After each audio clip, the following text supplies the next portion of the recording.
Assalamualaikum warahmatullahi wabarakatuh, Ustaz. Waalaikumsalam. Kenalkan saya Alvin. Tadi saya dengar Ustaz bilang bahwa yang benar, yang tahu benar dan salah itu cuma Allah Subhanahu wa Ta'ala. Di kajian tadi.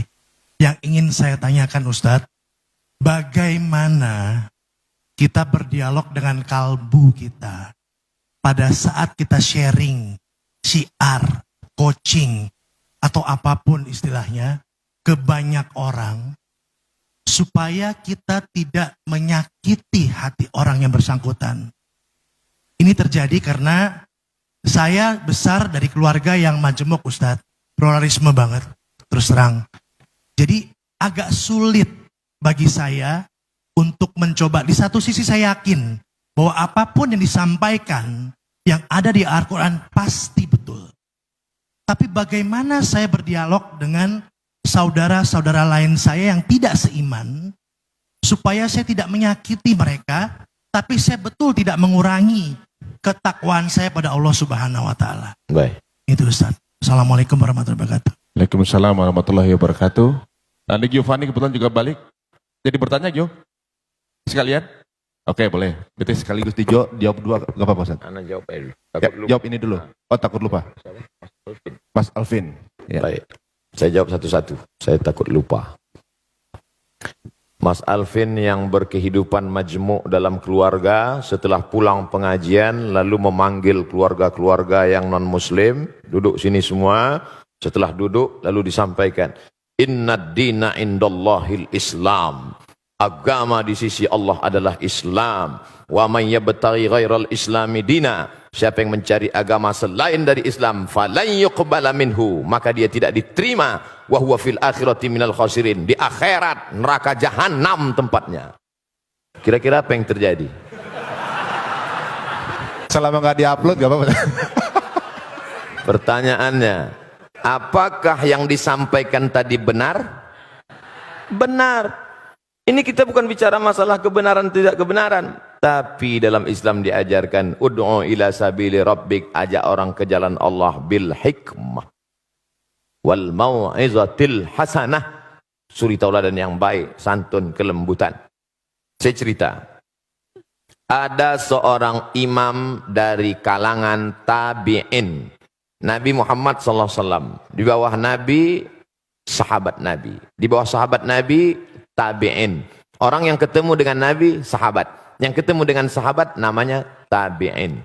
Nama tabi'in ini Al-Imam Al-Hasan Al-Basri. Meninggal tahun 110 Hijrah di kota Basrah, Irak. Dia rumahnya di tepi bukit, sehingga tetangganya di atas, dia di bawah. Suatu ketika dia sakit. Tidak keluar rumah, tetangganya turun dari atas, non-muslim, menjenguk ke rumahnya, dilihat di ruang tamu, mana Hasan Basri? Ya tidak ada, dia di kamar, dijenguk di kamarnya. Hai Imam Hasan Al-Basri, ya apa kabarmu? Aku sakit. Itu di pojok rumahmu ada ember, iya. Apa itu ember? Menampung air dari atas. Air apa? Aku tidak tahu, aku tampung saja. Kalau tidak salah, itu air WC ku. Air WC si non-muslim jatuh menetes ke bawah. Lalu kemudian dia bertanya, berapa lama sudah kau menahankan air menetes ini? Ishruna sanah, 20 tahun. Ajaran apa yang mengajarkanmu seperti ini, wahai Hasan Basri? Saksikanlah, wahai Hasan Basri. Ashhadu an la ilaha illallah wa ashhadu anna Muhammadan Rasulullah. Tersentuh hatinya karena akhlak dan kelembutan. Berapa banyak orang tua yang dulu kehilangan anaknya ketika orang tua itu masih satu keyakinan dengan dia, tak pernah datang, mabuk narkoba, tapi ketika sudah masuk Islam, membawa makanan, menyentuh kebaikan, memeluk ciumnya, karena Islam tak melarang putus hubungan walaupun beda agama. Akhirnya orang tua itu tersentuh, berkata, dulu kusangka kalau anakku pindah agama dia akan hilang. Tapi justru sekarang kau makin dekat dengan aku, saksikanlah na asyhadu an la ilaha illallah wa asyhadu anna Rasulullah. Tapi sayangnya itu hanya di sinetron aja. Kita mau contohkan real dan nyata.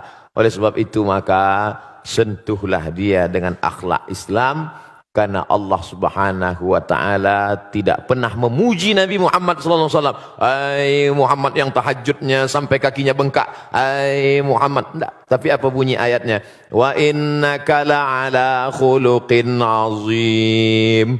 Sesungguhnya engkau wahai Muhammad SAW berakhlak mulia. Akhlakul karimah. Makanya Nabi itu datang, apa kata dia?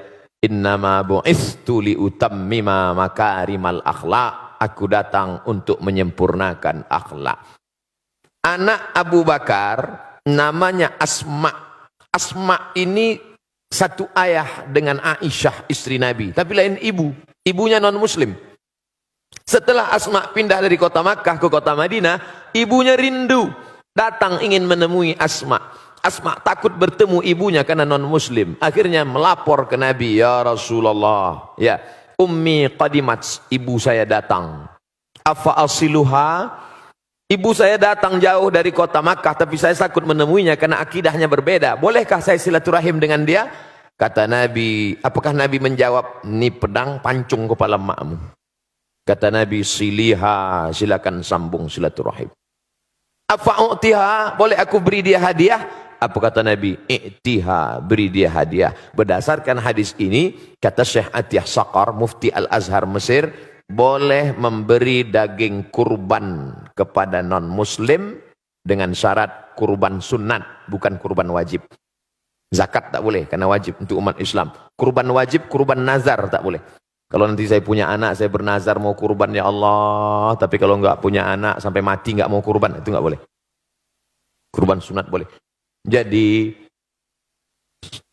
saudara saya Mas Alvin, maka tunjukkan saja dengan perilaku, dengan kelembutan, dengan akhlak, tahadu tahabu, saling berbagi hadiah, maka kau akan berkasih sayang. Bersalaman, menghilangkan kedengkian, kemarahan, kelembutan, maka insya Allah, tapi tetap dengan berpegang ada aturan-aturan. Kehidupan sosial tak masalah, tapi kalau sudah terkait dengan akidah harus tegas. Wala ana abidum ma'abadtum wala antum abiduna ma'abud lakum dinukum waliyadin. Wallahu a'lam.